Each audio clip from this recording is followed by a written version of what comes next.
Welcome, everyone. This is the April meeting of the Pine Hills Neighborhood Association. We're here at the College of St. Rose's Centennial Hall, and we want to thank the College of St. Rose, as well as Jen Richardson, for providing this space and helping us out with setting up the Zoom meeting and all the other things. So we'll be back at the Pine Hills Library next month. Tonight, our primary topic is public safety and violence prevention. And we're going to have a panel discussion here with Jen Richardson from St. Rose, of course, with Chief Hawkins from the Albany Police Department, and with Luke Rumsey from SUNY Albany. But before we begin that, I just want to make a couple of announcements. First of all, we have some things going on this weekend, and on Sunday, the 23rd, from 11 a.m. to 3:30 p.m. is the Pine Hills Cleanup.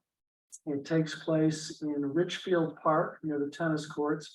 It's led by the University of Albany, the Student Association, the College of St. Rose, and of course the Pine Hills Neighborhood Association, with support from the City Department of General Services. So if you want to help clean up the neighborhood, come on out on Sunday, and we'd love to see you there. Tuesday, April 25th at 6:30 p.m. from 6:38 p.m. is the neighborhood dinner. This had been an annual event up until COVID. This is our first post-COVID occasion to have it again. And we'll be in a new location at U-Albany's downtown campus in Milne Hall, room 001. You should be able to find it. There will be people and food. The food is free. Nothing is free, you might say, but it is indeed free to us. It is provided by the University of Albany Auxiliary Services Group, sponsored by the U-Albany Off-Campus Student Services, U-Albany Fraternity Sorority Association, Pine Hills Neighborhood Association, of course. And there is truly free parking in Thurlow Terrace. That's a lot across from the downtown campus. And next month, May 15th, our meeting will be back at Pine Hills Library, as I mentioned, 7 p.m. Thursday, May 15th. And our guest will be Pat Fahey, so you can hear what's going on in the Capitol and ask her questions, and it should be a very interesting meeting. So we hope to see you then. Those are my announcements. So I'd like to start the public safety and violence prevention panel discussion. There have been over the past several years far more bad, terrible incidents involving gun violence. We've had, in fact, four homicides over that period. And most disturbing is that there's a lot of gun play in some cases. I've learned the distinction between shots fired incident and a shooting incident. Shots fired, merely shots are fired, but no one is hit or hurt. Shooting means someone is actually hurt. And we've had far too many of them. These are fairly new to our neighborhood. They've been, of course, in the city of Albany for many years. West Hill, Arbor Hill, the South End has been experienced this for a long time. But there is, as you may all know, an epidemic, a national epidemic of gun violence that has unfortunately occurred since the pandemic for a variety of reasons. And we are all called upon to respond to it as best we can. This neighborhood association is very used to working with the Albany Police Department, with the elected officials of the city of Albany, and with a number of others in regard to public safety concerns. Lately, we've been challenged because the problems are certainly an issue for law enforcement in the city, but they're in some ways go beyond that. So we have been working with other organizations. There was a particularly disturbing homicide on Hamilton Street at the end of September last year. And following that, we had a Unite for our community event. We were joined by SNUG and other anti-violence groups. And really, we started thinking about this problem in other and new ways. And that's something we're going to continue to do. The University at Albany and the College of St. Rose have been working on their own and with us and with the Committee on University and Community Relations on this problem for some time. So I want you all to know about that, and that's why we'll be hearing from them tonight. We've also new groups. Pastors on Patrol was brought in to do some outreach to the community. These are pastors from around the city who walk around with the police and other groups of citizens and talk to folks in the community about what's happening and try and serve as a preventative calming event. I think we've had one walkthrough with them so far in this neighborhood directly, and we are going to have another this coming Tuesday. So that's another thing. Everyone is invited. It will be Tuesday, the 25th at 4:30 p.m. We meet at Madison in Ontario. And that will give you enough time. They last about an hour. You can still get to the community dinner, so you may have a fully booked Tuesday if you want to look at it that way. So we hope you can come to that. And the chief is going to talk about this, I'm sure, but this topic has become regrettably germane because of the events of the last week.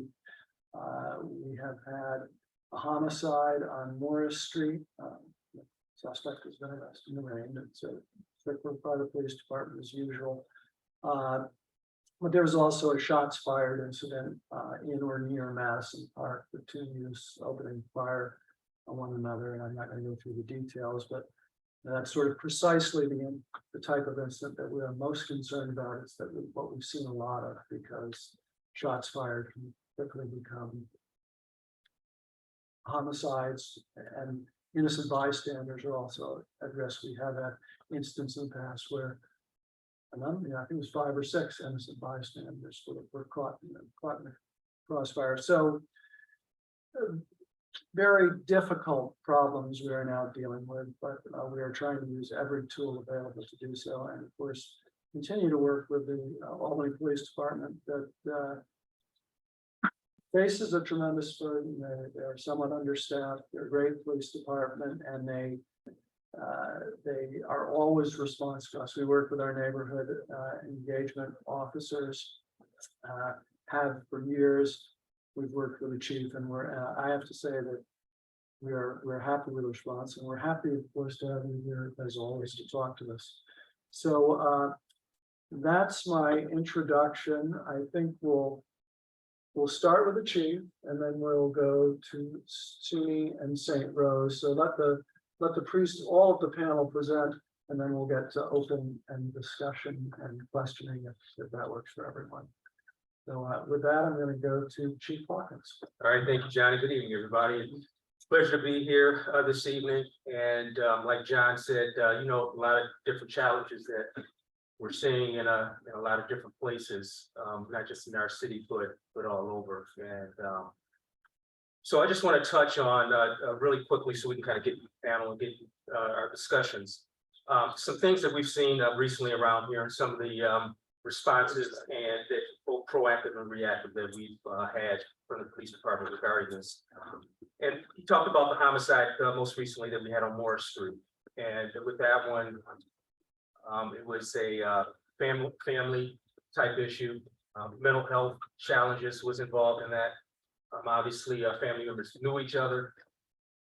Some issues that had been occurring and had been simmering beneath the surface for a number of years, and it just escalated and erupted that particular day.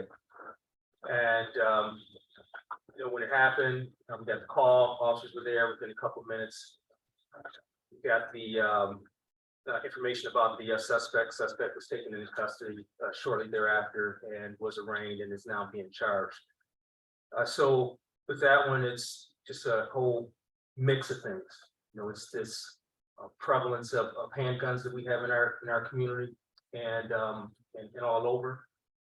It's a lack of assistance for individuals who are under severe mental health crises, and a lack of individuals that are being able to resolve some of these conflicts that they're having in a peaceful manner. So we had that whole mix with that one there.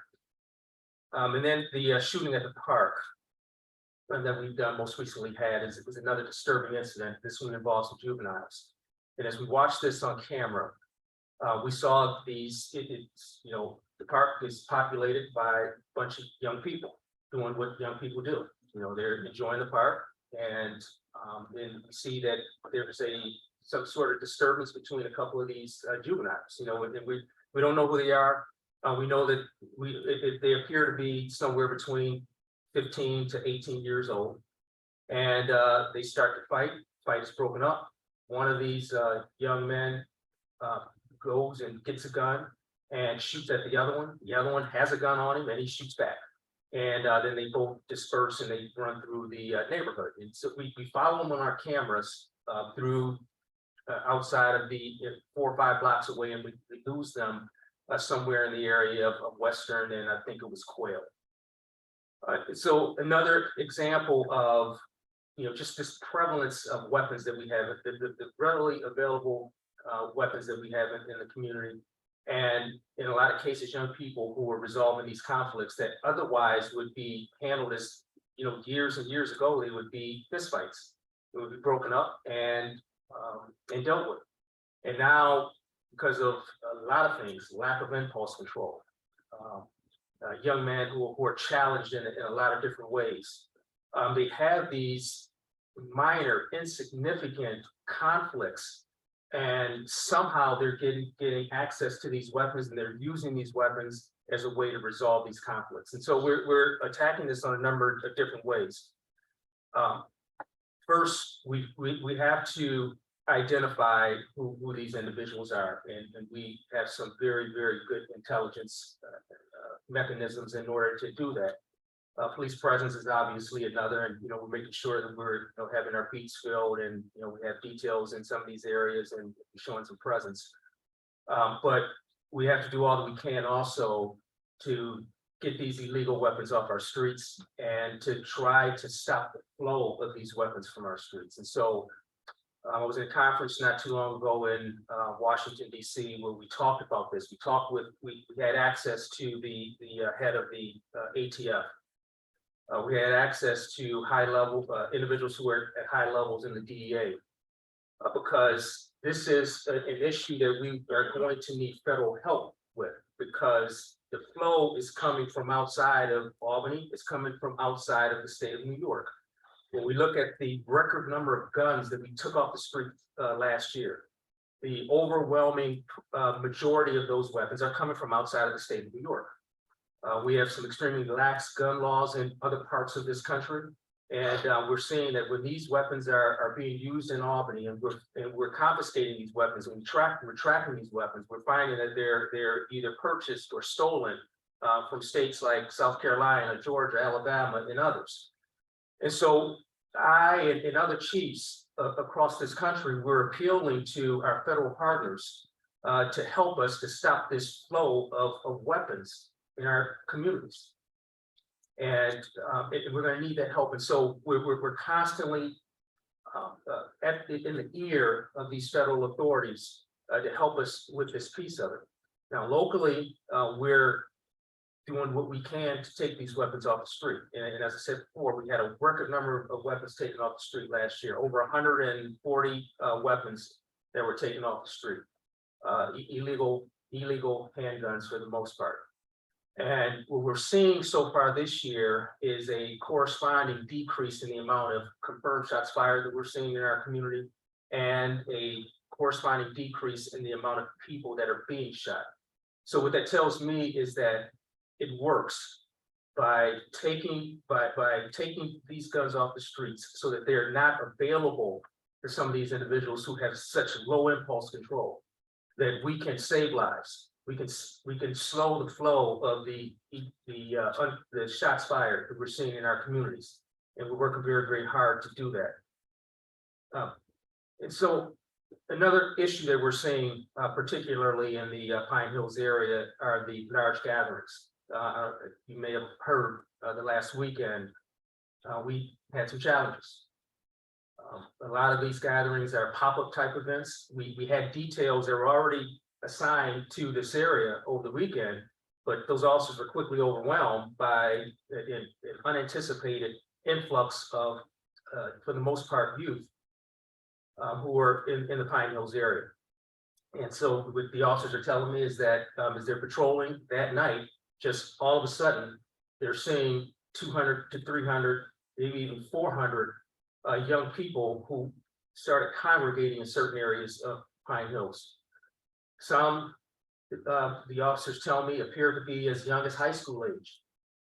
Many were, from what I understand, the officers are telling me, and from our investigations afterward, were not even college students from this area. So what's happening, it seems, is that it's attracting non-students. It's attracting young people and it's attracting locals. And in some cases, even people who are not even from this area, who are just popping up. And as we've learned with a lot of events, particularly over the last few years, is that these young people, because of these social media platforms, they are able to, within minutes, literally within minutes, they can have 300 or 400 people in a space.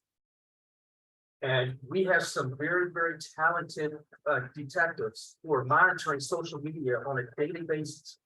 And they're stopping a lot of things, but some of these pop-up events are unavoidable in a lot of cases. And so that is what appeared to have happened this past weekend in this area. And so what we're doing is we're trying to, we plan to stop some of these gatherings before they get to the size that they are. And Commander Gibson and his crew, they've done a great job of putting together some plans where we can start identifying some of these areas and that are starting to get populated, unanticipated, and we start to take some interventions before they get to a place where it's out of control.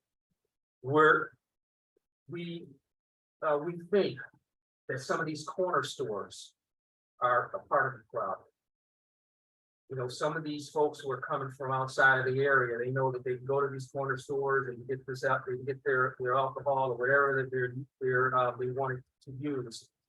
And that's kind of fueling some of the things that we're seeing. And so we're going to be ramping up some of our liquor SLA enforcements of some of these corner stores to ensure that they're compliant. And putting some heat on some of these corner stores to make sure that they're not selling to minors and that they're closing on time and that they're not permitting unregulated activities around their stores. And walkthroughs. It's important that we're partnering with other city agencies like our codes department, Department of General Services. In many cases, we may even bring folks from our corporation council and partnering with our beat officers and other officers to walk through our neighborhoods, walking through Pine Hills before some of these things are happening. To see if we have some code violations, see if there's some things that are permitting or allowing some of these things to happen, so that we can take some interventions at the very outset. So we want to be a lot more proactive before these incidents are happening. I've been in touch with individuals from state police and from the sheriff's department. We have very strong partnerships with those agencies.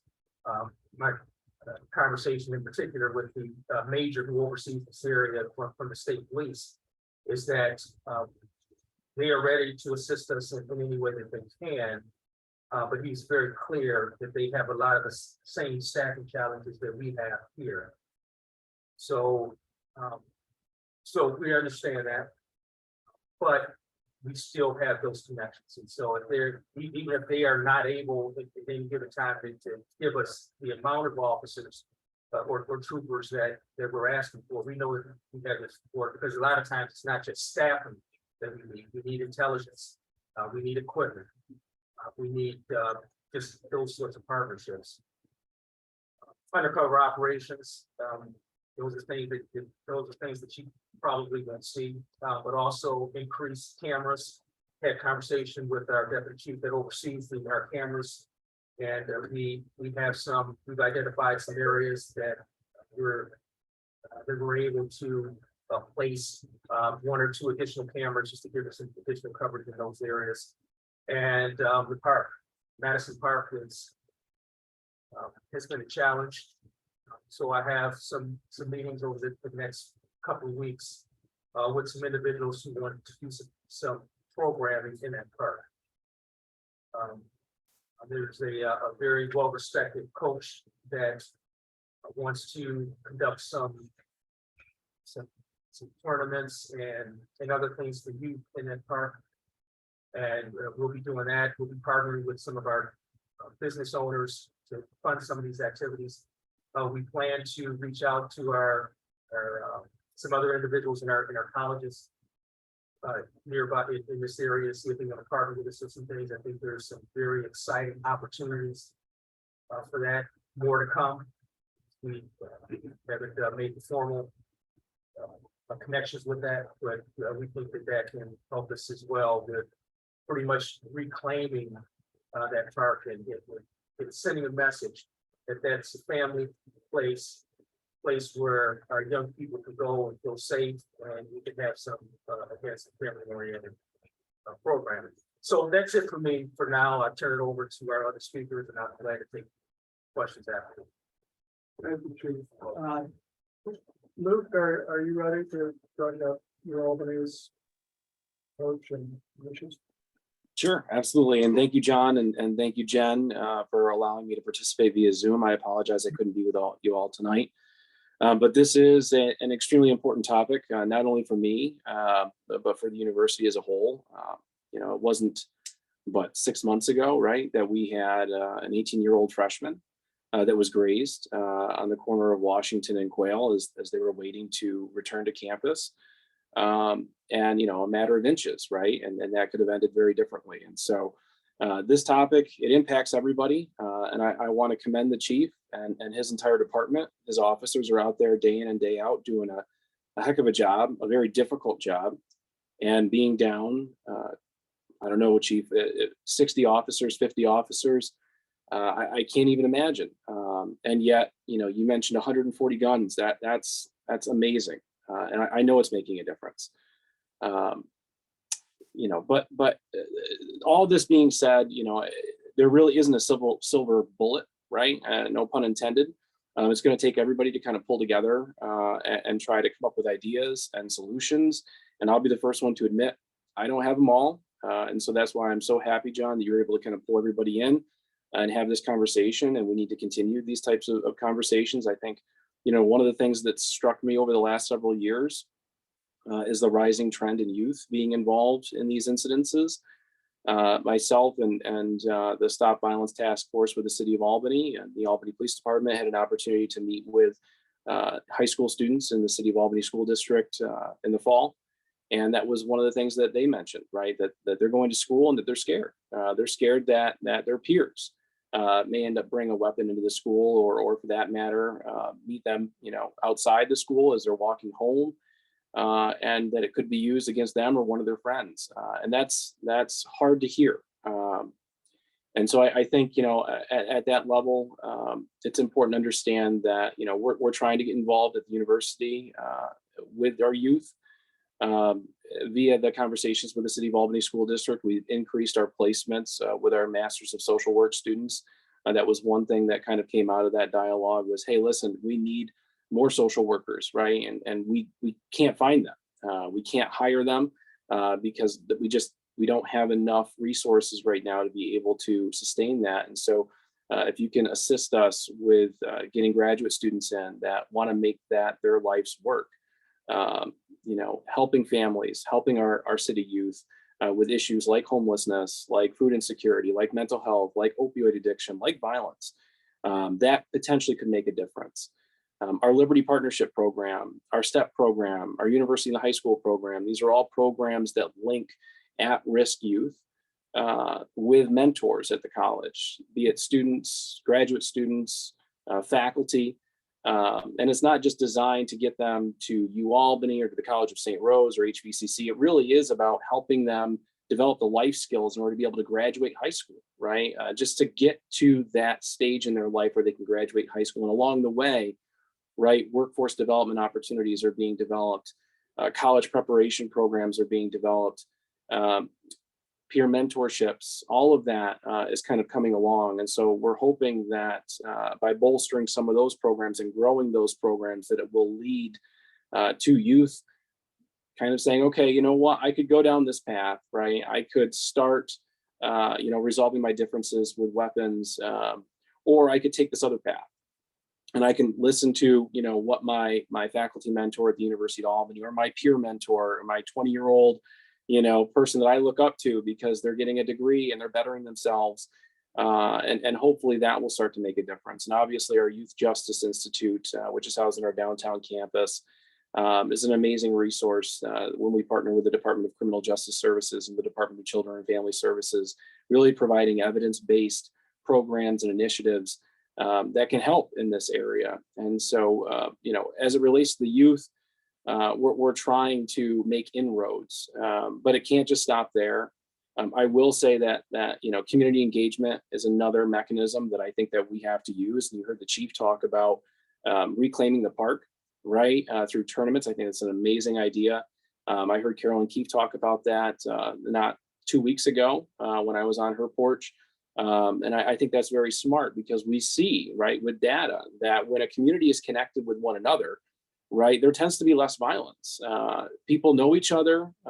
They feel comfortable around each other. And prior to COVID, we were doing a lot. We were doing those community dinners that you were talking about, John, and I'm glad to see that those are coming back now. The Meet Much and More block party, which, to Carolyn's credit, right, she was the brainchild, and she really got that up and running, and it grew substantially. And residents in Pine Hills, they were looking forward to that every year. When we had to take it down because of COVID, they complained. I heard about it, right? They were calling my office. They was like, when are you coming back with the inflatables? Where's the free pizza? When we did the ice cream truck programs, another thing that, it wasn't a lot, but it bonded that community. People look forward to it. Prior to COVID, the Ghosts and Goblins Halloween program, the Spread the Love program with our seniors at 400 Hudson at St. Vincent's, all of this stuff, it matters. It matters because it brings people together. And when people know each other, they're a lot less likely to shoot at each other. At least that's the gamble that I'm taking on this.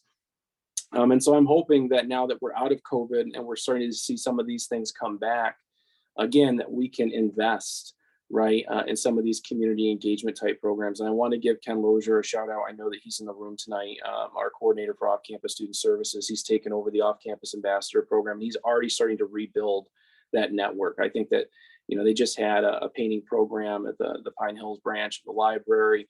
They're working on a recreation program for Madison Park, hopefully piloting that later this semester or perhaps in the fall. The more ideas and suggestions that we can get to collaborate on those community type projects, the better. And then the last thing that I kind of wanted to touch on is really what the chief spoke about most recently, and that is the large groups and the disruptions in the community. Those are extremely dangerous. And it's something that we recognized not this past fall, but 2 falls ago, right? That's when we really start to saw that kind of social media, I don't know what you want to call it, that firestorm, if you will, where everybody just kind of poured in spontaneously, and it was extremely challenging for our police officers to be able to manage. And we have to find a way to dispel that. And so one of the things that we've been working on is, in addition to the communications, which we email our students and we text our students, this past fall, we actually started writing to their parents, right? We were sending their parents emails saying, listen, these things are very unsafe. Talk to your kids, your sons, your daughters, help them understand that, violence can happen in an instant. Right. And although at an 18, 19-year-old, nobody thinks it's going to happen to them. I didn't. Right. But it can. A stray bullet can hit anybody. Right. It's indiscriminate. And so it's important that we engage our parents in these dialogues. And that's something that we've started to do at this point. We've also started using mass texting, right, to help our students understand, when incidents are occurring, and also when to stay away from certain areas of town. because we know that sometimes our students don't always read the emails. The door-to-door conversations, I think, are extremely important, and those have been happening with the off-campus ambassadors in conjunction with the College of St. Rose, in conjunction with the Albany Police Department, and I think that they make a difference as well. The section meetings in the fall, we had our RAs going door-to-door, and they were talking to our 7,000 residential students and saying, hey, listen, as opposed to going to Hudson tonight, let's go to the mall, let's go to MVP, let's go to Proctor's, let's go, someplace else, right? And they were really being very strategic about finding things that were happening in the Albany community, in the surrounding area, and shuffling our students to those venues and to those events. And so the more that we can do, I think, to promote those types of activities in the capital region, right? Activities that are occurring simultaneously, right, with large weekends like opening, I guess now what's going on in the college area as the weather gets warmer, the better, because we can point to them and we can say, hey, here's an alternative. We know that students want to get together. We know they want to socialize, but we also know that those large gatherings that can also be disruptive are going to be potentially violent, right? There may be individuals that have guns in the crowd. And so as opposed to going there, let's go to a safe venue, a safe opportunity to socialize and hang out. And the counter programming is something that we've been weighing into very heavily this past fall. For 3 weekends in a row, we were doing a series of events happening on campus until 3 o'clock in the morning, and trying to make sure that students had an opportunity to engage on the uptown campus as opposed to going downtown. It included our silent disco, our glow parties, our ballroom parties, all sorts of different events. And we're going to be continuing that this fall. Again, trying to find ways to keep them on the footprint. And then I think it's important to know, although I think most people here understand, that we had rewritten our student code of conduct back in 2011, right, when Kegs and Eggs occurred. And although we know that the majority of our students are not committing acts of violence in Midtown, in fact, they're disproportionately more likely to become victims of violence than perpetrators. But nonetheless, if they are committing acts of violence or tumultuous behavior, they can be held accountable to the university's judicial student conduct system. And so I want to make sure and put that out there. And I'm gonna stop by saying that there is no dumb, stupid, idiotic suggestion at this point, right? We have to put everything out on the table and see, what is going to work. I think that the more ideas, again, that we have, the better. And I'm willing to entertain as many as possible. We're going to be having another discussion about this at the CUCR meeting on May 11th at 7 o'clock. And so I hope that this is a dialogue that will jumpstart, right? Future conversations, including that one on May 11th, and perhaps come fall, when we know that we're going to see some of those larger gatherings in the Midtown, we will have a better understanding of exactly what we can do to stop that. Thank you, Luke. And I'll turn to Jen Richardson from the College of St. Rose. Thanks, Tom. So to not totally just take on everything that Luke has just said, but there are a number of things that we do similar to what the university has been doing. And, one of those certainly goes right back to what Luke just talked about with the student code of conduct. And similarly, our students are held accountable if something happens off campus as much as if it happens on campus. And so when we hear about that, we absolutely do handle it. And we want to be sure that they understand that their actions have consequences and impact others around them, not just in our campus community, but in the greater community as well. When we were seeing the gatherings happening back in the fall, when those started to happen, actually most of our students weren't even back on campus yet, but we made it a point to be sure that we were sending out emails and messages to the students. We were posting things in our parent Facebook group, making sure that the families knew, and again, being able to start to have some of those pre-conversations with their students before they got here, and really working with the students to help them to see where were some of the areas that they should be going to and areas that they may want to consider avoiding, especially when there are those larger gatherings that were happening. We've worked with our security team, our director of security, Steve Stella, is here tonight, and I'm going to let him talk a little bit more shortly about some of the things that our security officers have been doing. We really made it a pointed effort early in the fall to do some team building between our students and our security guards. We held a cornhole tournament out on the quad so that the students could see security out there and just outside of their normal role, right, as patrolling around campus and handling incidents, but to actually being individuals that they can relate to and have conversations with. They were giving out ice cream, just things that they can help see that they are another friendly face that they can turn to. We offered a number of personal safety meetings. Our personal safety meetings are mandatory for our new first year and transfer students.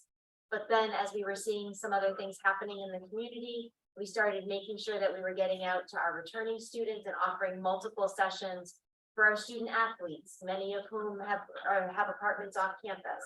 And so we were making sure that we were getting door to door to them, getting some of them to campus to be able to hear some of this information, and really just trying to work together to help keep our community safe.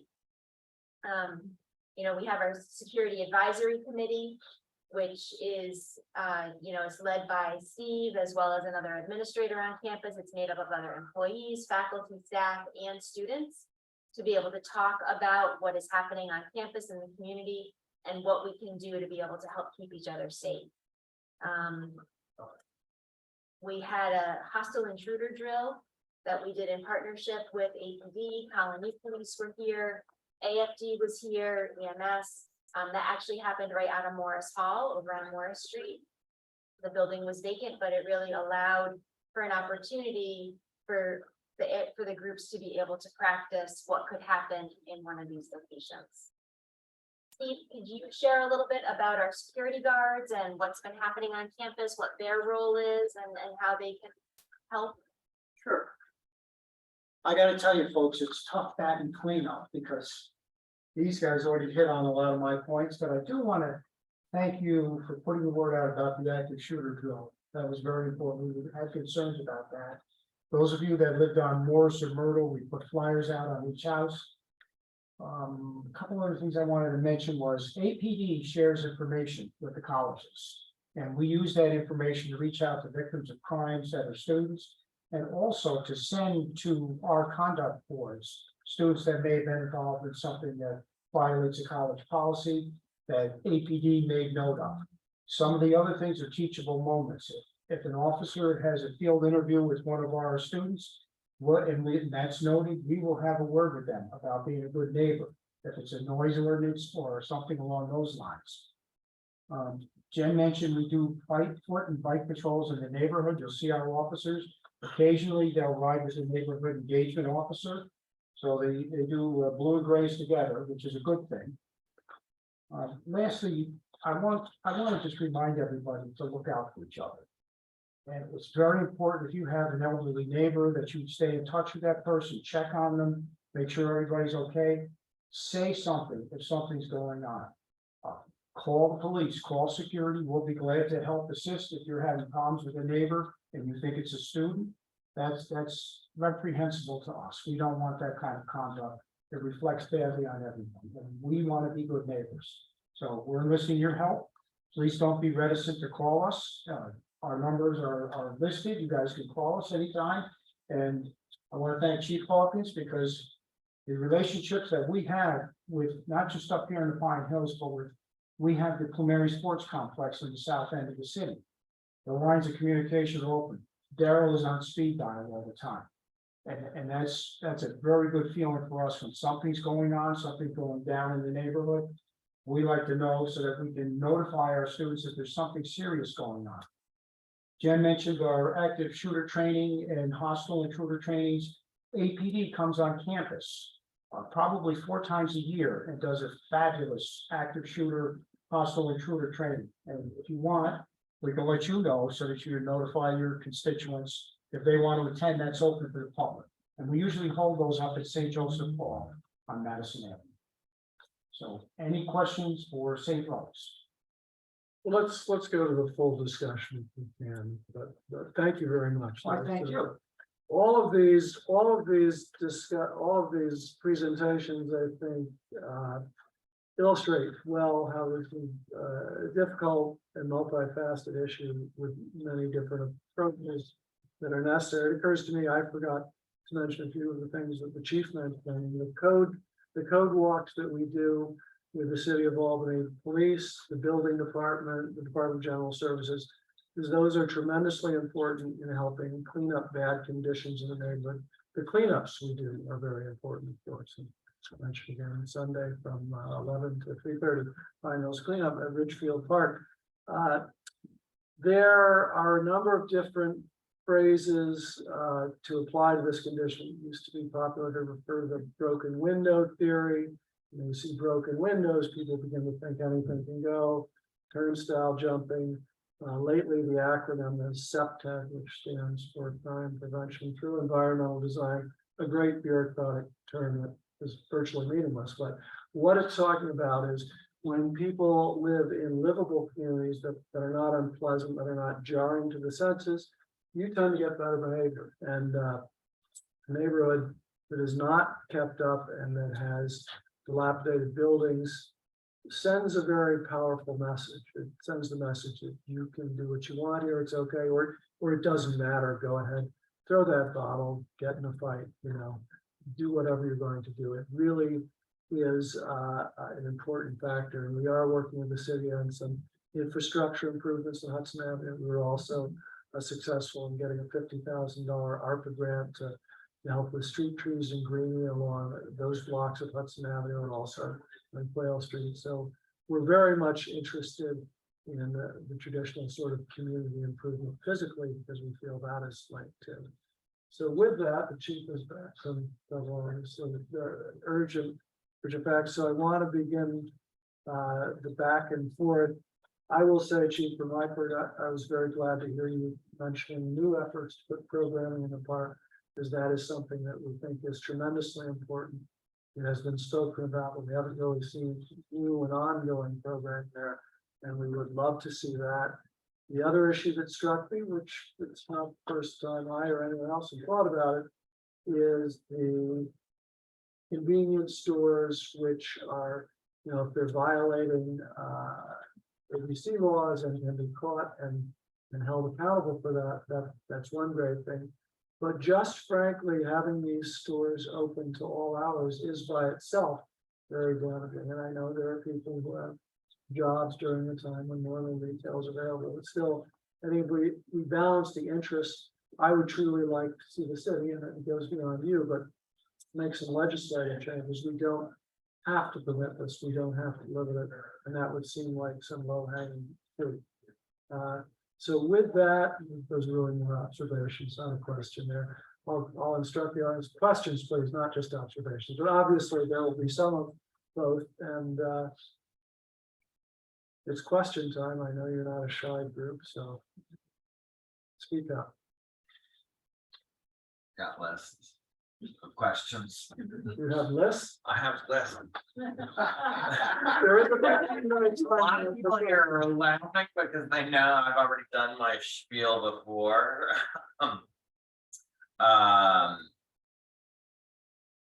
Specifically to Chief Hawkins first. 140 illegal guns. And you say that from your meeting in Washington, you're assessing that reduction of guns on the street, you're correlating to a reduced number of shots fired. But we can see that in general, a lot of places around the country are having reductions, and they're not necessarily having the same kind of gun seizure. So how that we see that correlation happening, but do we know that those are actually relevant to each other? Causation and correlation obviously are much different. And that's why I specifically did not say it was a direct cause. But what I implied by that is that through my experience, through my 30+ years of dealing with these sorts of things, when we can't make this direct causation, a lot of times we can use some other things to determine that there's some correlation.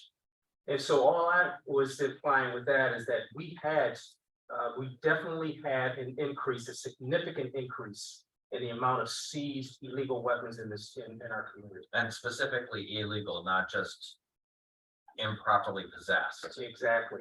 These are illegally owned weapons and illegally used weapons. And when we had, and I believe this increase was somewhere in the area of 40 or 50%. And we look and see what happened months later, and we're seeing that we have this dramatic decrease in the amount of shootings that we're seeing in our streets, and the amount of people that are being shot. And so, And the shootings, are the shootings being done by guns that are illegal or illegally possessed? both.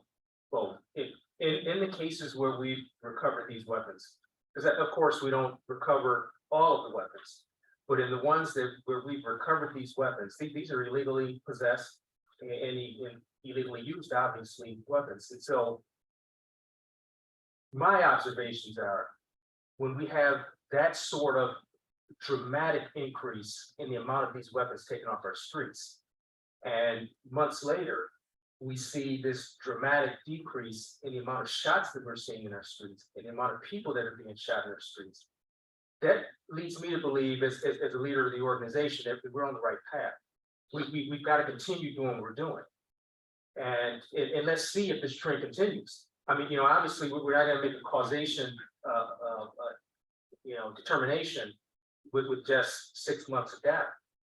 But if this trend continues over the next 6 months or the next year or the next couple of years, it shows that these efforts that these officers are doing to take these weapons off the streets are saving lives.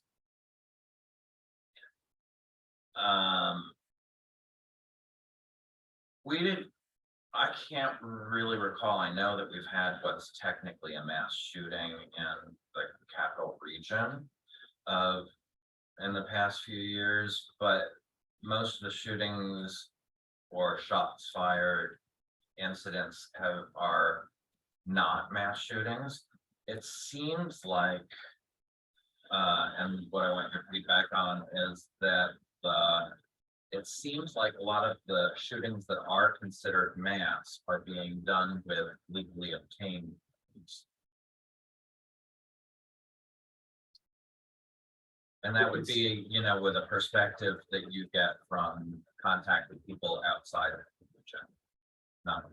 It is hard to say, only because in some of these mass shootings, the ones that are categorized as such, we don't actually get the guns themselves.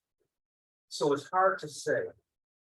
But what I will say, though, is that some of these weapons that we have recovered, we've traced those guns to other shootings, not just in the city of Albany, but in other places. We have this network of officers who are working together. And by the way, for the community, one thing that we're extremely proud of in our city is that we've expanded our capital region crime analysis center. It used to be housed at the South Station, and this is where all of the intelligence work is done. We have civilians that work for the state, and also Albany detectives and other law enforcement agencies, all working together, just mining this data that's coming in, making connections between things that are happening, not just in our city, but within the entire region. And we worked with the state and with the governor's office to double the size of that crime analysis center that we had down in South Station, move those operations from South Station to headquarters. We did some things where we shifted some staffing on the entire first floor of our headquarters, and it allowed us to have this additional space to move that crime analysis center from South Station to headquarters, double the amount of space. It was like a $500,000 investment by the state into our place. And now the crime analysis center that we have in the city of Albany is it's the largest and most sophisticated of any of these crime analysis centers that we have across the entire state of New York. And I believe that there's 12 or 13 placed in different parts of our state. We have the crown jewel of these crime analysis centers in our city. And it was intentional because we wanted to make sure that we kept that sort of intelligence and that sort of partnerships and collaborations and the sort of support from the state. We wanted it right here because they were thinking about moving. They needed more space. And as we all know, we have some challenges in finding space in our city. And they were looking at other places outside of Albany. And it was very intentional that we moved some things around to allow them to stay in our city and expand their operations. And so, and the only reason I mention that is because of the intelligence and the data that we're getting now through that crime analysis center is allowing us to now make connections with some of these weapons that are being used, not just all but in other places. And so there's hardly a day that goes by that they find a weapon that is confiscated in Schenectady that was used in a shooting or a homicide in Troy or in Albany. And so we're getting a lot better in doing exactly what you're asking and determining whether or not these weapons are legally owned weapons, if they're illegal, or if they're stolen weapons, or whatever it is. And so as time goes on, we're going to be much more proficient in making some of those determinations. I have more questions, but I don't want to monopolize. We're enjoying it.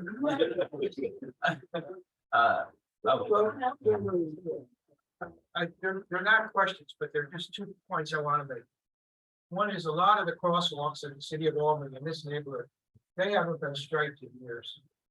And when I walk through some of them, the people who are driving cars or school buses can't even see that there's a crosswalk. So they just go right through it, like there's no crosswalk. So we definitely need to have those striped more frequently.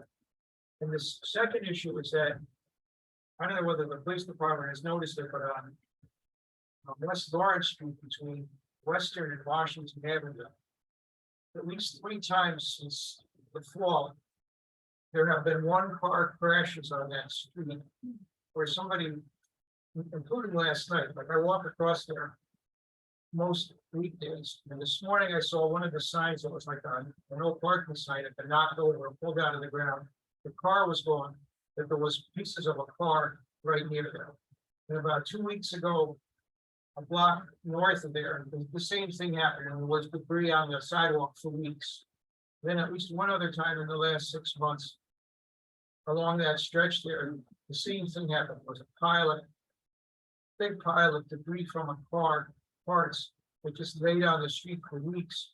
When somebody, I assume it was a 1-car crash, somebody must have just been driving drunk. Maybe they swerved to avoid another car and just hit things. So my concern is about traffic safety. I think there's just too many people driving drunk now. And I don't know what to do about that.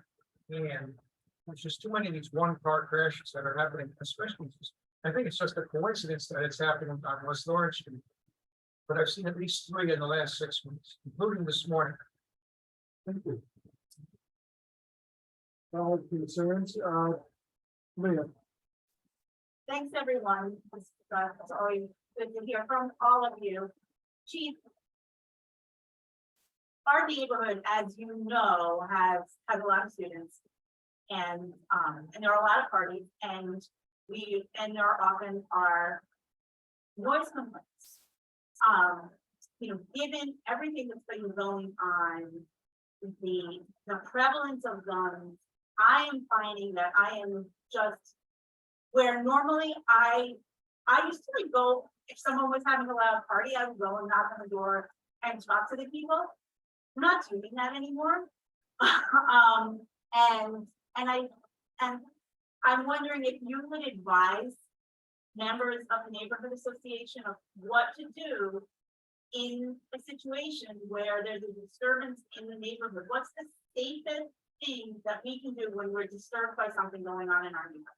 Yeah, thank you, Leah. We just had this conversation with our command staff just recently, where we recognize that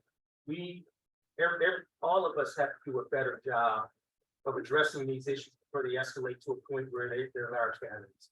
And so one of the things that we're doing internally within the police department is when we get information that one of these gatherings are starting, then we're going to, the staffing committee, obviously, we want to get officers, and if we have them paired with other city departments like BGS or buildings, the codes, we want to get them out there at the very outset to at least send the message that, you know, these large out of control gatherings are unacceptable, but also to give them some advice on how they can have these, they can have an appropriate gathering. Because a lot of these kids, you know, we call them kids, because they, you know, be their kids.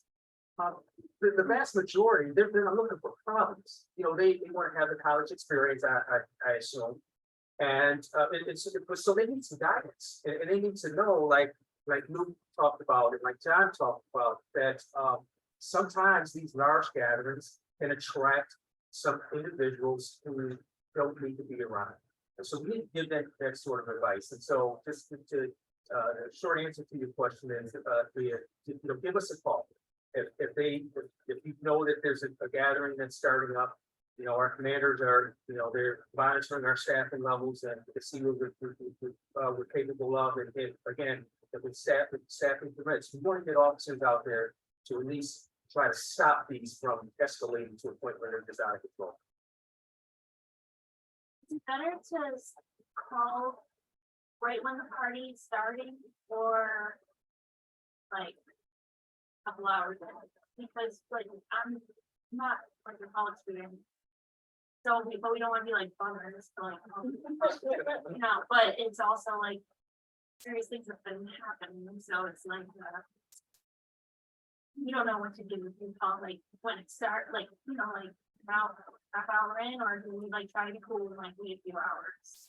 I think the best strategy, and I'll let our lead officers, and community officers really touch on this, but I think the best strategy is if you know beforehand that a gathering is about to start. Before it even starts, it could be an anonymous call, or if you know, you know, you can just tell them you want to remain confidential and call the beat officer or someone, if the beat officer is not available, someone within our station, just to give them a heads up that, you know, there appears to be a gathering that may be starting within the next couple hours. Just want to give you a heads up. Commander, you want to weigh in on this? So it's best to call as soon as you notice it. It is a lot easier for us to deal with a few people and have a much more reasonable conversation with somebody who's only a couple and go through the 100 kids stuff in the house. And, you know, maybe trying to figure out who lives there and everybody leaves and now it's just us in a house with somebody. So as soon as you notice it, give us a ring and we'll come over.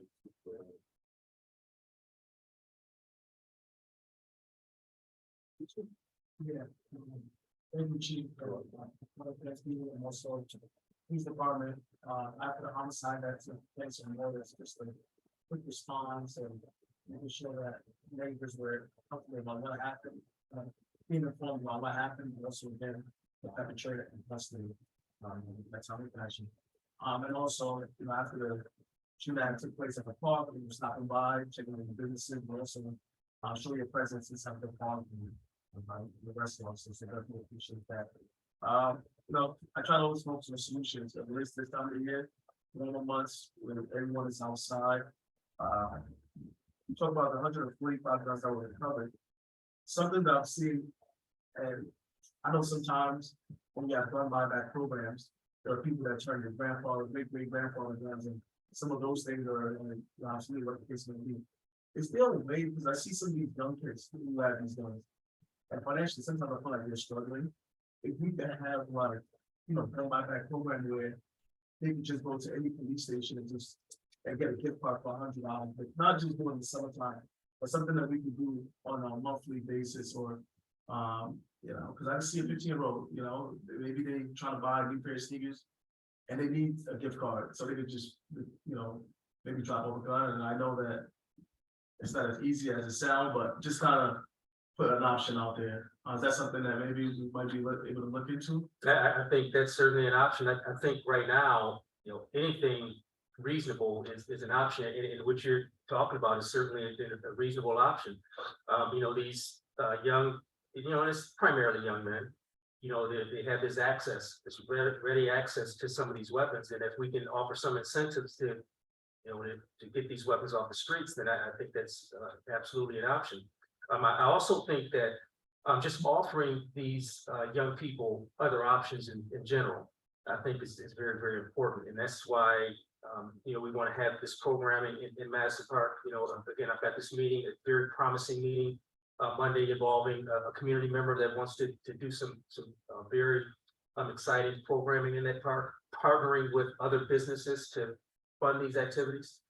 And again, stay tuned, because there's another very, very exciting opportunity on the horizon for some programming in that park and in other parks in our city that will give our young people some other options, that will message to our community that our parks are for our families.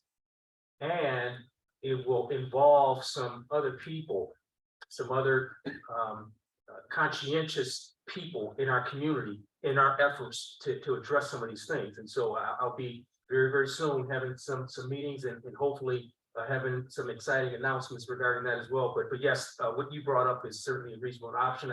I think we can explore that. We can have some more conversations about how we can make that happen. And in the 21st century, the use of technology is definitely something that I feel like it's trying to go a long way in preventing some of the behavior that we see. There was a mention of 2 new cameras. Is it the portable ones that's inside the Madison Park now, or is there additional ones that are going to be added in the neighborhood? Yeah, these would be additional fixed cameras. Fix them. And then just more recently, there's been parties on certain blocks of Hamilton, Hudson, and Elberon. And I went to college. I don't mind kids partying as long as they're partying in front of their house or their backyard. But something that really frustrates me and many of the neighbors is that when someone is partying in the middle of the street, when there's like a large group of people in the middle of the street, I know that very too often we have the police officers that's there, but there's such a large group. Is there a way, and I don't know if it's constitutional, but try to take pictures of the people that's actually blocking the road and maybe post it on maybe social media, the police department social media, and just say, hey, we're looking to have a conversation with these people? Is that something that maybe we can attain, or that's? Yeah, absolutely. In fact, we do record and take still pictures when we have those sorts of things. Now, it's I kind of leave to the discretion of our detectives on how they publicly, deal with that. Sometimes depending on the type of issues, they will put those out, asking for help to identify some of the individuals. But you're right, there's some other issues that are involved that, we can't always do that. But even if we don't publicly disclose those pictures, we have those, and we've used those still pictures from some of those events to follow up. And Luke can let you know that a lot of times we've used those to follow up if they were students at the school, or in many cases, as I said before, we're finding that a lot of these individuals involved in these mass gatherings, they're not even students, they're not even affiliated with our colleges, and so it allows us to identify who those people are as well, so we can have some follow-up interventions also. One of the kids they stopped last weekend was 12 years old. Thank you all for being here, and thank you, Chief, for being here. You just reminded me that I wanted to ask a different question, which is, if a lot of these kids who are coming to the mass gatherings are not college students, but they're younger and possibly high school students, do you also get the word out to the high school principals to try and get the word out to their communities that this is not a safe thing to have kids coming from, or whether it's another part of the city or outside the city, to come to him, to Hudson to go party and try and connect, have the principals connect with their parents and families as well. I'm sure that there is some sort of association or group of principals where they connect with each other, high school principals, that would be a starting point. Or if you've already identified where some of the kids are coming from, if they're coming from specific towns or specific areas, it may be worth reaching out to the administrators of their schools to reach out further in those communities and try and discourage the younger, especially the younger people from coming, because they're still connected to some school, even if they're not connected to the college. So. You know, thank you for that suggestion. I don't know if we're doing that, and I'll leave it to our folks, because if we're not, then we certainly will do that, because that's absolutely, you all want to weigh in on that? We can look into proactively putting something out to the school district. We do meet with the school district on a weekly basis with their security staff. And anytime we have contact with someone that is a student anywhere in the school district, charter school included, they will get notified. So that's 12-year-old, for example, is appropriate school with them. Oh, that's great. And if they're not in Albany, the Albany High administration probably knows who the principals are. Yeah. I heard from Ann a week or two ago, there's a program that the school district had a while ago, and it kind of fell by the wayside, but they have revamped it in terms of being able to do mass communications to all of the parents in the school district. So that, apparently there are different layers on it, so you can do more urgent things and less urgent things. And if they're really revamping it, as she said, I mean, I'm sure they are, as she said. Yes. But that becomes a communication route for getting that out. And I wanted to actually steer this to Jen and Luke a little bit, because again, communicating via the mass emails about areas that are to avoid. It's another, it feels kind of like a fear tactic, and I'm maybe misunderstanding it. Whereas when I hear Chief Hawkins talking about the exciting new programming that's going to be happening in Madison Park, that's a draw that pulls people away from the violence. So there's a compare contrast, and so I thought the two of you, Jen and Luke, would be able to address that more directly in terms of providing more draws and less fear avoidance. Yeah, I can certainly jump in there. You're absolutely right. We need to have a balance. I think it's extremely important to be honest with our students and with our parents. And that's one thing that our students call out for, right? When there is an incident that happens in Pine Hills, for example, the mass shooting that took place where 6 individuals were shot, they want to know about that immediately, right? They want to see emails, they want to see text messages, because they want to make sure that they're not necessarily putting themselves in danger or their friends. Additionally, our parents want to know when there's an incident that may take place. And so, to be clear, we're not telling our students in any capacity, don't go to Pine Hills. And we're not saying don't go to Midtown or don't go to Albany. We're saying there are groups, disruptive, large, groups that are kind of assembling on Hudson.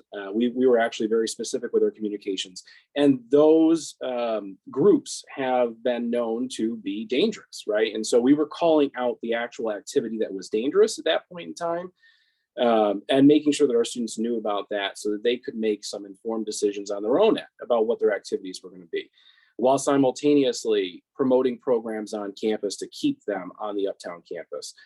Right, those are the incentives that we were putting out there. Okay, we're going to have a glow party, right? We're going to put 1,000, 1,500 people on Collins Circle and on Entry Plaza, and we're going to have a professional DJ, and we're going to have light screens out, and we're going to give away all of these really cool glow sticks and necklaces.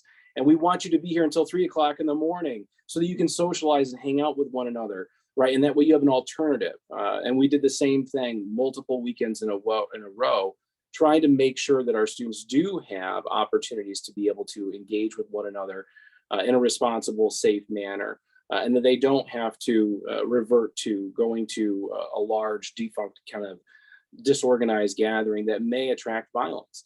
And to your point, what I would really like to do for this fall is compile a list of events that are happening again in the city of Albany and the capital region, around the times that we know that our students may be out and about, right? And be able to strategically market that list to our students when they come here. And that way, again, it's not about using fear necessarily as a tactic. We want to be honest, But we definitely want to make sure that we are providing opportunities for those students to engage, because again, they're coming here, they're 18, they're 19, they want to get together, they want to assemble, and they're going to do that. And so perhaps we can split the crowd, right, if you will, as long as we can find additional alternatives for them to want to engage. And I'll echo what Luke said, it's about communicating with our students and with our families where these incidents are happening so that they know. You know, we've got students that are coming from all over, not just within the Capital District and not just within the city of Albany. So we need to be upfront and honest with them about where situations are happening and where these larger gatherings are, so that they can avoid and make good informed decisions about what they may want to be doing, while also promoting what's happening for us on campus, especially within that first week, within the week of welcome that we offer to our students, and keeping them within the campus community. But, you know, it's about informing them and educating them about what's happening around. It's a difficult balance. I mean, what has been described by the chief and the others, the groups that form the party, they're mixed. They're college students who live there, they're uptown residents who come downtown, which have been specifically warned that can be a dangerous thing to do. It's also local youth, whether they're in school or post-school or out of school. And tremendously lately, there are suburban kids from Bethlehem, from Guilderland, from Clifton Park, who come in, and as a parent of two boys who grew up in the suburbs, they admitted to us many years later that yes, it was going to Quayle Street was kind of a rite of passage for young people in Bethlehem. It But was it for has- me in Colony School District, coming into the city and looking for fun when I was in high school. But it has become much more dangerous, okay? When this was done in years past, you know, bad things can happen. But it's gotten much more dangerous, and this mix of young kids from all over, college students partying, and you know, youth who are drug involved and or marketing drugs. It's a dangerous, toxic mess. So doing everything to warn just not to have this happen. And I'm not going to say there is, of course, the danger. You know, don't you do that? You know, it can produce an untoward effect, but it's a challenge. I want to just mention, everyone, we're getting sort of to the end of the time that we have for this. So are there any other questions? Perhaps on Marilyn? Yes. Well, Luke opened it up. He said any crazy idea was okay. So all right, now what you're saying is that you're talking about all these kids that know about all these things. Now, is this anecdotal, or are there actually media snoops that are out there finding out or finding out that these things are happening? I mean, how does that work? I mean, you know, who's telling you or how? We asked them, I don't know how to use Snapchat, but my kids do, and last year, there was a function on Snapchat where if we all had it, it would show like a map of a whole bunch of people like right here, and I don't know how you filter it, but if you look at for a party, you can get on this thing and it'll show you where everybody's at. It's a heat map, so it's definitely. And then actually, no, I think I was there last year, the meet was there last year, and then actually, no, it was running my house. Just like that, it's amazing. Okay, all right. I mean, you know, and then the other thing that I wonder about too is, it's getting really annoying to have to keep apologizing for living in Pine Hills. You know, oh, wow, yeah, you know, and that's the reaction you get. You know, well, why don't you move to Delmar? Why don't you go live in Guilderland? You know, it's safe there. But, you know, and I mean, I've lived here for 30 plus years, so I'm not about to move. But my question is there any way that we can work or engage the media?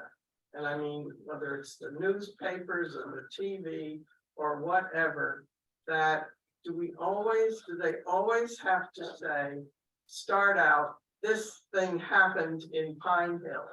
I mean, it doesn't really matter that where it happened. I mean, there must be a way to talk with me and say, can't you just stop calling everything that happens here? It's a very large area. Why does it have to say Pine Hills all the time? I mean, it just seems that it just exacerbates the whole situation. That's what people know. It's just like, what do we see on TV? The first thing is all the people that have just been arrested. So we see their faces. Why don't we give it, most of us watch the news to get the weather. Why don't we put the weather on? No, they gotta put all the people that have been arrested or whatever. Anyway, that's fine. Well, maybe that's something for us as researchers, but I don't think we can go with chief over PR strategies. It is hard to control what to do, but in Iron there are many people who are coming here from the suburbs and they're not leaving. And simply put, Pine Hills is more fun. City living is enjoyable, which we do say. I just wish that there were some way, just the same as, it's been a forever thing, media, we shall work on that. yeah. To be continued. I do have Andrea Nicolay, who's been waiting patiently to give us a presentation on the library budget. And we also have Lori Kochanski from the Neighborhood Services Department. You want to get those two people on, after that, you can stay and I have one more thing, but it's important, but we don't need to have discussion after it, and this is one of those things that people keep sniggering at me about, and I don't care. Because as Luke said, all ideas are on the table. So when we have shootings in the country and they go talk to legislators, the thing that gets talked about by a certain party is consistently gun safety regulation that they hope to get through, and then they hope that it'll pass court muster. Then we have another party who says thoughts and prayers, and there's nothing we can really do because the problem is actually mental health or actually something else. And this is a God-given protected right as stated in the Constitution. Well, it's not a God-given right stated in the Constitution, it's a government granted right.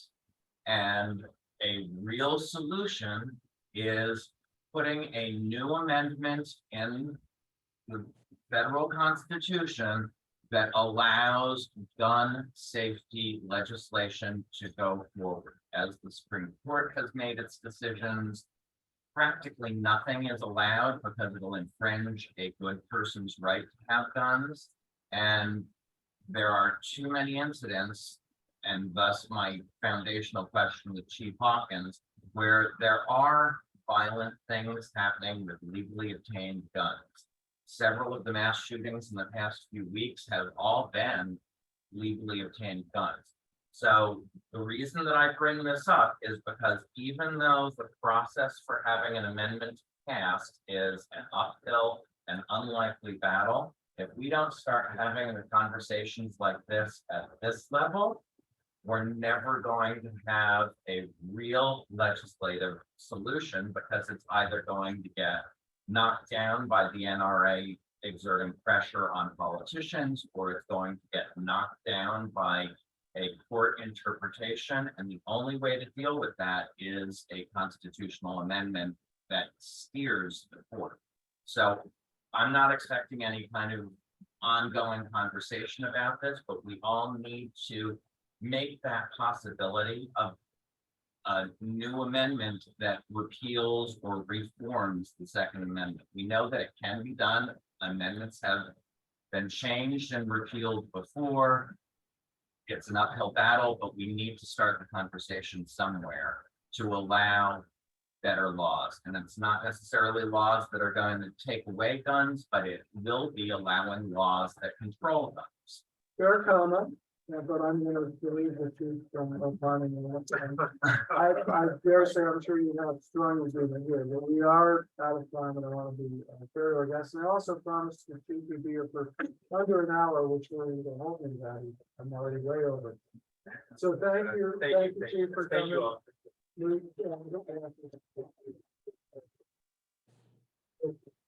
And now Luke is going to be departing in part because he has other things to do, and in part because we want to free the screen for Andrea Nicolay, who will be giving a presentation on the library's budget and important issues in the. Bye, Luke. So while we are doing making the technical changes in order for this to take place, I'd like to invite Lori Kochanski from the Neighborhood Services Department up, and Lori, if you could come up here.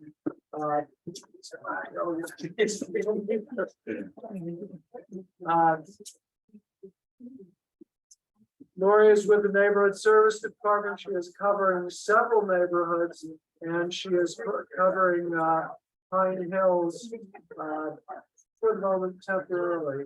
So if we could just have a few minutes for Lori to introduce herself and give us the good word about the Neighborhood Service. I would say good night, everyone. It's not a good way to start. Good evening. I am Lori Kochanski. I am one of the 5 neighborhood specialists in the city. And I say 5 because there will be another person joining the 4 people that are currently out in the neighborhoods doing the work. How many of you are familiar with the Department of Neighborhood and Community Services, that there is a new department before I go back too far? Okay. So you were probably promised that there'd be 5 of us neighborhood specialists out doing the work in the communities, getting to know you, listening, paying attention, and figuring out ways to partner alongside you with quality of life issues. And so that's partly what my role is here in Pine Hills.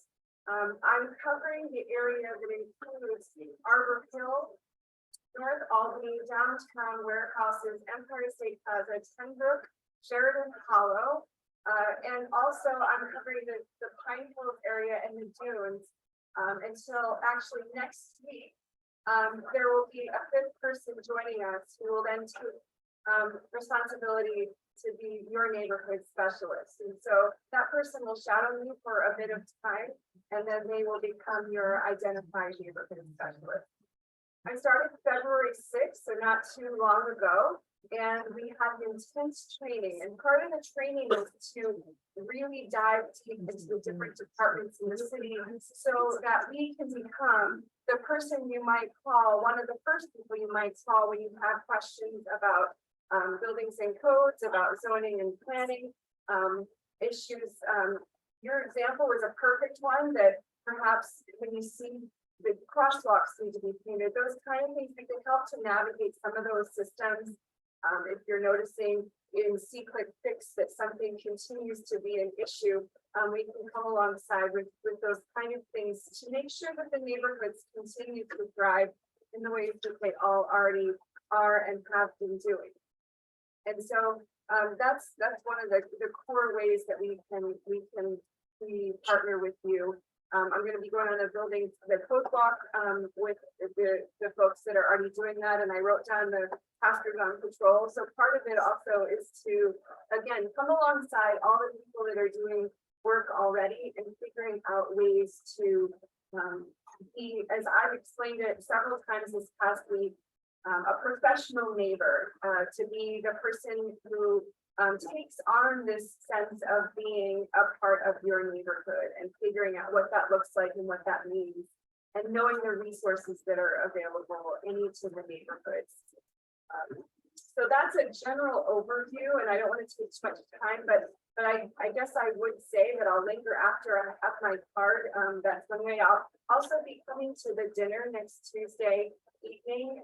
Hope I'm invited. Yep. Yes, good. And tentatively, the new neighborhood specialist who will be serving this area will also be shadowing me starting next week. And so you might get to meet them as well. So if you see me arrive with someone, that person is probably your neighborhood specialist. And the last thing is a piece of hospitality that 200 Henry Johnson is our home base for the work that we're doing. You won't find neighborhood specialists in that building very often as we continue to partner outside of ourselves, outside of that building, and being in different hubs throughout the city. But we are having an open house next Wednesday, and I'll put it on your Google groups. I'll send the invitation and flyer. But Wednesday from 4 to 6 at 200 Henry Johnson, everyone in the city is welcome to come and be part of the ribbon cutting on a building that's been there for a really long time. So I guess it's a used ribbon, but I hope there's some of those big scissors. I'm really looking forward to that. And then you can come in and see the organization of the space and how the space is open, and it is the space of the people, and that is all of us in each of the neighborhoods in the city. So I'll linger a little bit after the meeting if you have particular questions or what might. And Lori, apologies for missing out on your last. That is video. okay. It's Kochanski. The C is silent. Once you know the C is silent, it's a little bit easier. And I've been saying that since I was in kindergarten, so it's totally okay. Well, we'll see you on Tuesday. Thank you. Somebody else. I don't know what we're doing for neighborhood cleanup, so I'm gonna be professional at it and cleaning up. Are we ready for Andrea's presentation? Yeah, I couldn't get on the Wi-Fi, so I'm just getting the presentation because I need the notes, but I can't. The whole thing. Anyway, we're almost there. Thanks. I know you've been thanks.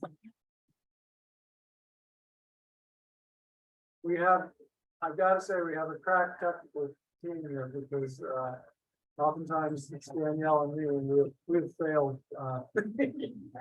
We've failed sometimes, maybe more than Danielle, actually, but it is tough. So you should come over here, I guess, so you'll be visible as well. And Andrea, did I get your name correct this time? It's Nicolay. Nicolay. Yes. Those folks. Yes. You had all the syllables. It's the accent of the man.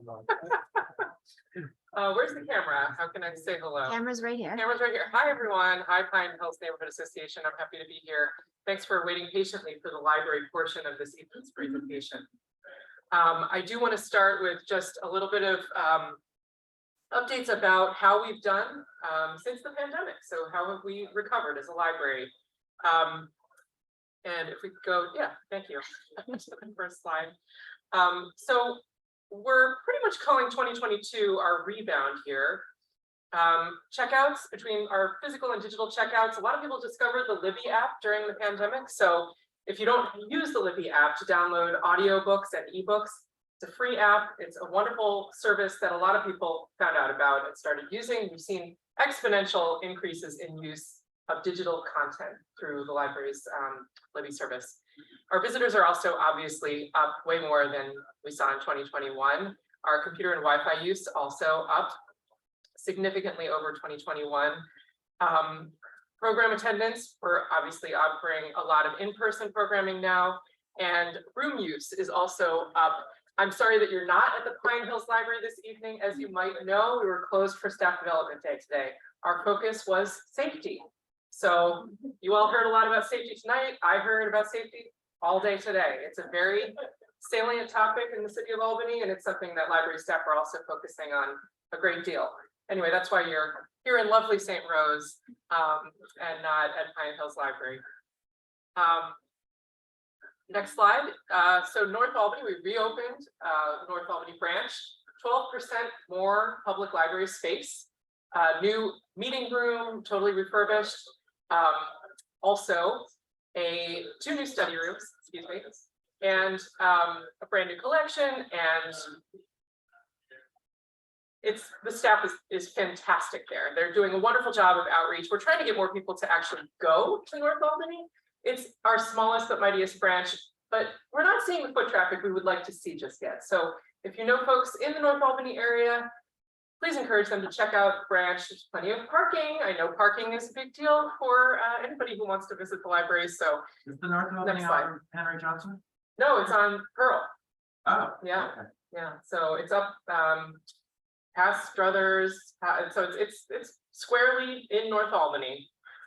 Next to, right now, it's adjacent to and connected to the North Albany Middle School. So if you know where that is, it's like you can't actually see the library branch from the street. You have to kind of make that turn and go into the parking lot. So anyway, it's a great looking little branch, as you can see. Next slide. Other 2022 highlights, again, all of our in-person programs are back. So story times, all of our popular arts and crafts and music performances, and other programs for children of all ages. Wi-Fi, I want to spend a second on Wi-Fi. We are now providing free Wi-Fi access in 3 Albany parks, as well as 13 Albany Housing Authority locations, with 1 more to come.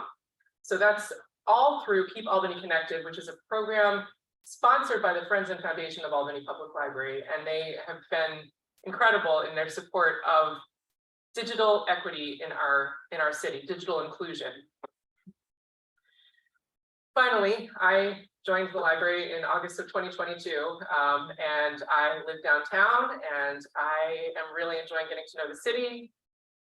I will say that shortly after I started, I conducted a staff engagement survey to see, what the sort of sense was among staff of working at the library. I would always like to take the temperature and find out what people's experiences are in terms of day-to-day library operations, as well as just overall satisfaction working for Albany Public Library. And results were, there's a lot of emphasis on staff feeling nervous about safety issues, but I will say that of the 73% of staff who filled out the survey, which is a really high percentage, I'm proud, 96% appreciate and enjoy working with their specific team at APL. So that's a really fantastic thing for me to see as a leader. It shows the tremendous potential among staff to really make positive things happen for the community. And they're just really engaged and excited to work at the library. Next slide, please. So what's in store? We've got a new strategic plan with 4 goals. Community engagement is sort of a perennial for us, but worth noting because we want to reach new audiences in the city of Albany. Workforce is also a very strong and important goal for us. Recruitment and retention is a major issue. As you've probably heard across many service organizations, recruitment and retention is big. We're seeing a lot of turnover, and some of it is to state jobs that pay more money. Some of it is to adjacent community library systems that pay more. We're getting to a point where we need to start being a little bit more competitive with our salaries, our compensation, et cetera. So we're working on all of that, in addition to working on growing the pipeline for jobs, for library promotions, and for getting people in the door in the first place. Where did I leave off? We turned 100 this year. Sorry, I didn't forward the slide on my laptop here. It's been a long day. We are turning 100, and we are celebrating with a kickoff on Sunday, May 21st. So mark your calendar. It's a block party. We're blocking off Skylar. There will be a DJ. Mayor Sheehan will come and declare that May 21st forevermore will be known as Albany Public Library Day in the city of Albany. How great is that? So come on down, please share in the party with us. All are invited, all are welcome. You'll hear more about it in the news in the coming weeks, and hopefully it'll be a beautiful day. If not, we'll still have a party, and it'll be mostly inside, but that's good too. It's a beautiful branch. And we'll be hosting a lot more centennial programming throughout the course of the year, including some local history themed programs. And if we could go to the next slide.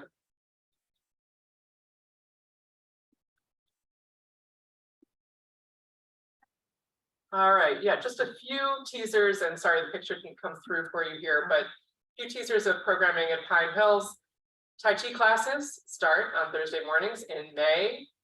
A silent book club starts on May 3rd, where you just read your own book in a comfortable space and chat with fellow readers if you like, which actually, it's a little bit of an oxymoron, silent book club, but feel free to chat anyway. We'll see how it goes. We're always trying new things at Albany Public Library.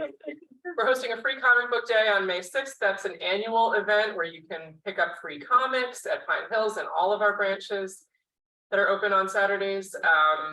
And finally, we are hosting an opening reception for the new art exhibition. That is Art at APL is co-sponsored by the Friends and Foundation of Albany Public Library, and we partner with the Oaxaca Gallery to put on that wonderful show, which I'm sure many of you, if not all of you, have been to art receptions at Pine Hills in the past. Next slide. And now for the budget. So the Board of Trustees approved the 2023-24 budget on March 14th. We actually have a trustee in the audience this evening. Trustee Paige Farnham is here. Hi. And I want to mention, obviously, that this increase is 4.58%, 4.6% over the current year's tax levy. This increase falls under New York State tax cap for the library. It is a larger number under the tax cap than people are often used to seeing. You're used to seeing 2%, 2.5%.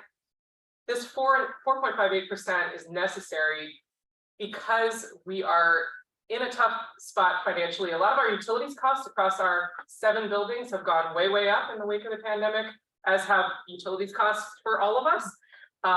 So we actually, for the last couple of years, have not been operating on a balanced budget. We've been operating at a deficit. So that's harming our position financially when it comes to our reserves. And we need healthy reserves so that we can apply for construction grants and just have a healthy. You never want to be in a position where you might not have enough to cover your operating needs in case you should go a little bit over what you expected because of circumstances beyond your control. One other thing that's happening this year is we're renegotiating a contract for the library workers who are in the CSEA union.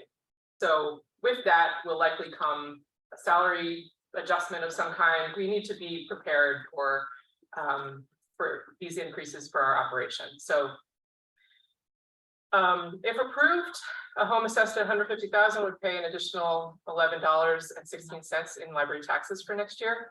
And it's worth noting and emphasizing that over the last decade, our taxes for you have increased an average of about 1% per year. And part of the reason why is that we didn't ask for any increase at all in 5 of the past 10 years. So that was, I mean, at the time, it was the strategic and it was the supported thing to do. But as a result, as a result of recent events, we're in need of this increase. So happy to answer more questions about that. And if you could go to the next slide, just a reminder that, of course, the library budget is on the same ballot as the schools. The vote is May 16th. Your polling place is not necessarily the same polling place you would go to for the general election in November. So please check and see where your polling place is for the school and library budget vote. And there's no trustee election this year. So if you were hoping to run for trustee, I'm sorry, you'll have to wait. That's good. I like that response. This is my contact information, my direct phone number, my email address. If you have any questions at all about the library budget, about really anything we're doing, please don't hesitate to contact me. I'd love to hear from you. Yes. I go to Pine Library a lot, and I noticed that there just doesn't seem to be the number of people in there that there used to be. And even I think the staff has said, well, we're just starting maybe to get more people back. I was just wondering if that's something that you know or that other libraries have experienced. Our foot traffic is definitely not where it was before the pandemic. And so we're still seeing that part of the rebound. It's a lot of it is dependent on what's going on at the library at that given time too. I mean, our kids programs bring in, it depends on the time that you're actually hitting the library, but we are seeing people come back to programs, and that gives us a lot of hope for regular foot traffic resuming over time. Yeah, that's pretty much what I would say to that. And there are so many factors, weather, there keeps people in, yes. Oh, the expedition, thank you, community liaison. Yeah, this will get some foot traffic, so I'm hoping for a golden library card by July, so. But it's a good.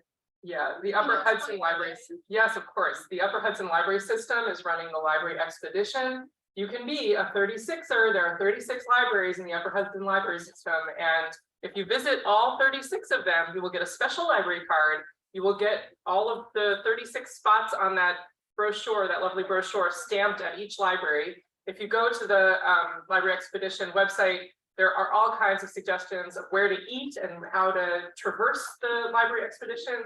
Actually, Trustee Barnum, I believe You have been I'm in pursuit expeditioning. of my 36, and I will say if it is not possible to get all 36, there are intermittent prices. So you still have an incentive aside from seeing the variety of places in our, in Albany, beautiful Albany County mentally here.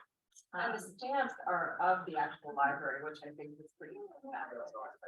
And it's a local artist that did this, Ira Marks, so that's important to know. But I mean, what does the community liaison not know? You're aware. I do love the library. Yes. And then it's probably easier to visit the 36 branches than climb the 46 high peaks, although I dare say they're both rewarding. I'm sure. I actually turned to put in your contact information because I didn't have it. If you could, or have someone email it to me, I'll make it work. Sure. It's not quick enough on the keys. Okay, sure. Thank you very much for coming, and we will remind and have been reminding you, we're gonna go to elected officials, or do you have a? Oh, no, I was just gonna, say, you know, the staff at Pine Hills Library is amazing. It's always helpful whenever I use the library. Sometimes my printer has some malfunction, and they usually help me with the Xerox and any printing that I need. So I just want to, let you know that it's a really wonderful staff at the Pine Hills Library. And actually, one of my favorite libraries. Well, thank you, and I will take that back to staff tomorrow. That'll be a great way to end the week with a comment like that from this meeting. Thank you. And thank you for having me this evening. Happy to come and speak anytime.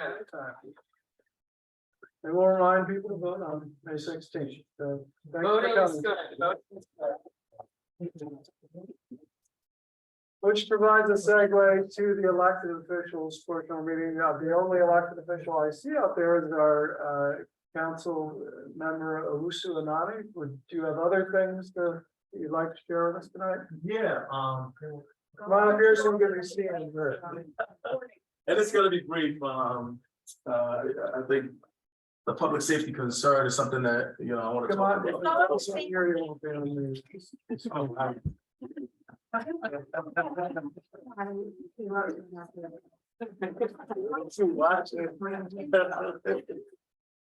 So, thank you all so much for being here as always. Some of the, what's going on in City Hall, this Monday, we passed inclusionary housing here in our city, led by Councilmember Alfredo Bowen, who I think is continuing to do a phenomenal job when it comes to housing affordability, and making sure that, particularly when developers are building in our city, that there's a percentage set aside for affordable housing. I know we have several homeowners here, but the rent this year and other years since post-COVID has been going up and up and up, and people are being priced out. So, Alfredo and I and others it's important that we do something to work with developers and the private sector to make sure that we create more affordable housing.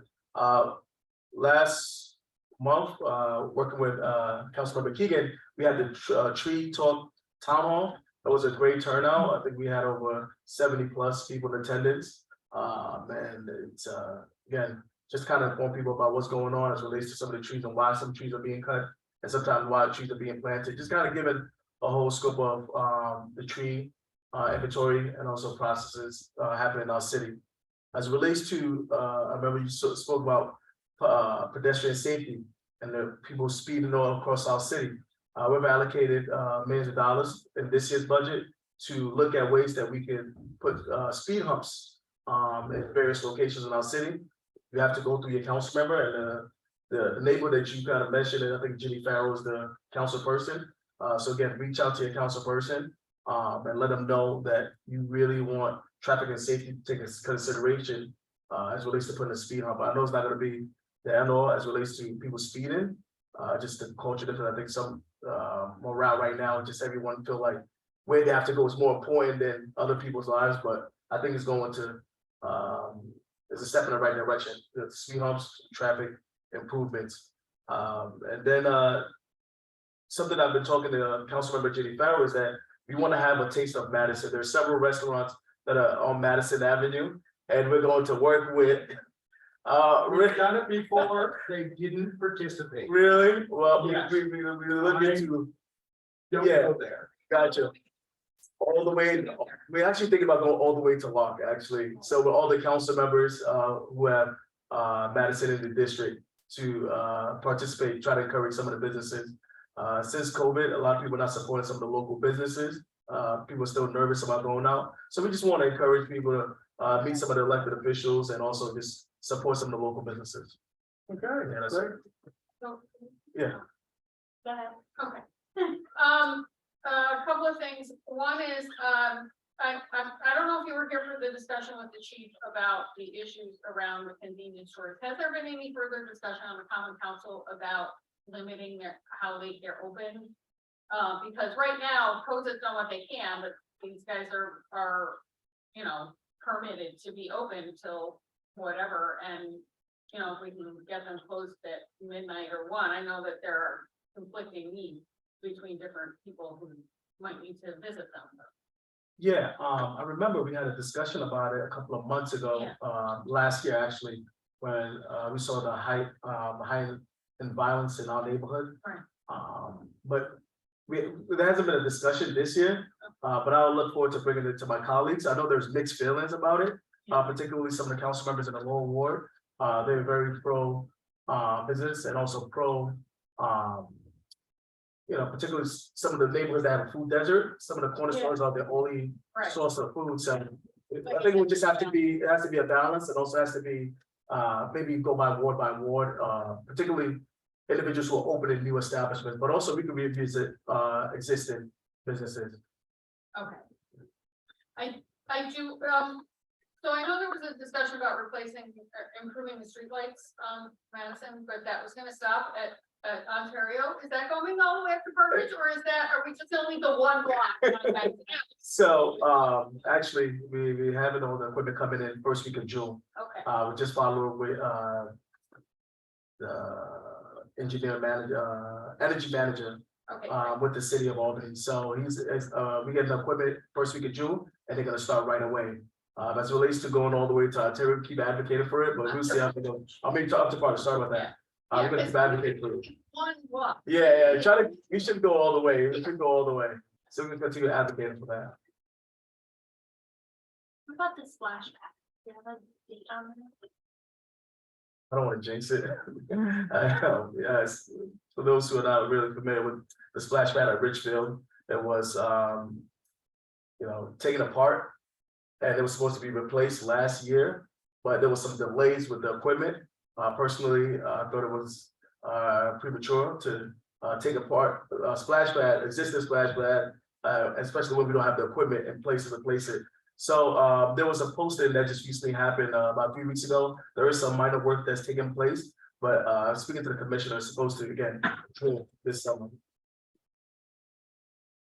So the issue that Mr. Tom Ellis brought up earlier related to the debris that's left after a car crash nobody cleans up after a car crash. And like on the corner, I'm telling you right now, the corner of Quail and Myrtle, over a month ago, there was a crash and the debris, there is still glass there left over from that crash. So we've got to do something to get DG. I'm assuming it's DGS's responsibility to come by with their, I mean, they come down the street with their sweeper. I don't understand how they aren't able to pick up all of the glass. But you know, I mean, it's just, I think this lady is gonna be our neighborhood. Yeah. And use, one of the things I didn't say before was that I forgot you were here. I'm so glad. But the Secret Fix also is now in the Department of Neighborhood and Community Services, and we are systematically working through Secret Fix, the backlog, which was very real. I'm literally, some of my days just, I worked my way all the way through Sharon Hollow with 4 pages to make sure, so I'm just systematically going through. I know, I hear you, but the issue is when there's a crash, the city knows that there's a crash and somebody needs to clean it up. And that needs to be something that just needs to be taken care of. I'm tired of it. It's been forever. Part of it is a gap, and I think that's part of what, you know, I think if we both work together on some of these issues, but can you tell me exactly the corner and? Quail and Myrtle. Quail and Myrtle, yeah. I think we just have to make it clear, especially with No, the north. northeast corner, the northeast corner of Quail and Myrtle. So if you all are using secret fix, and on my end, I will also do my part, and if it's seen as the neighbors and the person in the office and our council person, it's. In my, It sounds like there needs to be direct communication between APD and DGS when there's a crash. Right. To get it cleaned up. Yeah, because DGS don't attend, after a crash, but again, their job is to go weekly to clean up the neighborhood, so if they're missing, yeah, there needs to be a discussion about that. They're missing a lot of stuff. Tow truck drivers are required by law to sweep it to the white line, to the curb. After that, it's anybody's problem. Correct. I'm sorry to have interrupted. No, you don't say anytime, yes. It's not. We're glad you're here. Well, thank you, Councilman Anaya. It's 9 o'clock, so I'm gonna call the meeting. We'll see you next month. Thanks. you. Thanks, everyone.